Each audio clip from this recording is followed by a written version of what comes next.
Some scholars say that smoking is haram. I'd like to know what's your opinion. And does smoking invalidate the fast? As far as smoking is concerned, several years before, when science hadn't advanced that far, most of the scholars used to say that smoking is makruh. Based on the hadith of Muhammad sallallahu alaihi wasallam, which is mentioned in Sahih Bukhari, volume number 1, in the book of Adhan, hadith number 855, where the Prophet said that anyone who eats garlic or onion, they should stay away from us and stay away from the mosque. Prophet said that, don't come to the mosque after having garlic or onion because there's bad breath. When you are smoking, the breath is worse than onion or garlic. So based on this hadith, therefore garlic and onion doesn't become haram, it was makruh. So based on this hadith, scholars give the fatwa that smoking is makruh. But now, after science has advanced, we have come to know that smoking is nothing but it's a slow poisoning. Tobacco in any form, whether smoking, cigarettes, whether bidi, whether tobacco in hookah, whether chewing tobacco, all forms of tobacco contain nicotine and tar. And we know it's nothing but slow poisoning. That is the reason most of the non-Muslims also, they agree that smoking is haram. Not only the Muslim world, even the non-Muslims. That's the reason they put a statutory warning on the cigarette packs. They put a statutory warning saying cigarette smoking is injurious to health.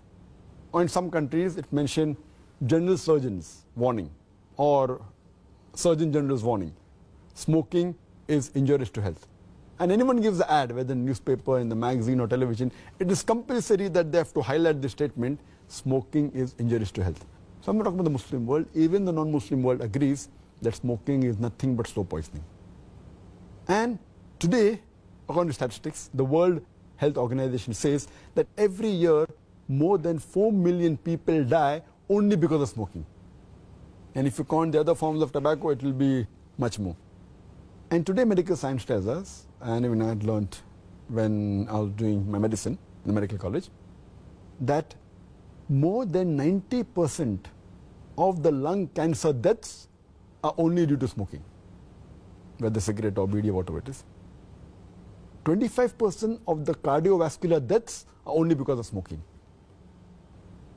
70 to 75% of bronchitis and related deaths are only because of smoking. Smoking is nothing but slow poisoning.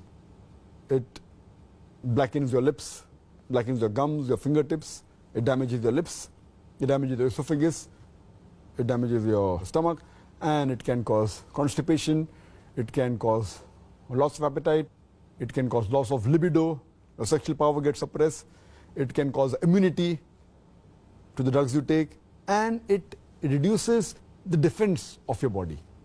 And you can only give a talk on why smoking is haram, and I've given a talk on dietary laws in Islam, and I've covered this topic in detail. Time doesn't permit me here.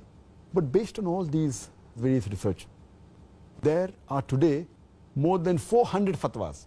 The majority of the scholars, they agree that smoking is haram, and all form of tobacco is haram. There may be certain scholars of certain countries, including this country where I come from, India, they say it is makruh yet. But most of the scholars, otherwise, throughout the world, majority of them, they agree that smoking is haram. Allah says in the Quran, in Surah Araf, chapter number 7, verse number 157, that you follow the prophet, the unlettered prophet who's mentioned in your law and scriptures. And further it says that this prophet asks you to do things which are good for you, tayyib for you. So take what he gives it to you, what is lawful and good. And he prohibits things which are khabith, things which are unlawful, things which are bad for you. So what a prophet gives, what he gives you which is good, take, and he prohibits you things which are khabith, unlawful, you have to abstain from it. This is the law. And Allah says in the Quran, in Surah Baqarah, chapter number 2, verse number 195, make not your own hands the cause of your own destruction, indicating that do not kill your own self. Because smoking is nothing but slow poisoning, it comes under this category, something like suicide. Slow poisoning, every puff you take, you reduce your life. So based on this, there are more than 400 fatwas saying that smoking is haram. And furthermore, this is one of the major reasons why it's haram. Furthermore, Allah says in the Quran, in Surah Araf, chapter number 7, verse number 31. Eat and drink, but do not be extravagant. Allah says in Surah Isra, chapter number 17, verse number 27, that do not be extravagant, do not be a spendthrift. For verily, a person who is a spendthrift is a brother of the Satan, is a brother of the devil. And we know that when we smoke, it's nothing but extravagance. It's nothing but taking a pound note or a few pounds, or taking a dollar note, the green dollar bill, or a pound, and lighting up with fire. When we smoke, when we light the cigarette, it's nothing but burning money, whether it be rupees, whether it be dollars, whether it be pounds, whether it be riyals. It's nothing but extravagance, which is haram in Islam. And you can give a list of reasons why it's haram. But just to cut it short, one more reason, that you cannot harm your own neighbor. You cannot harm your own brother. And in smoking, when you exhale out the smoke, it causes more damage to your neighbor. Passive smoking is more dangerous than active smoking.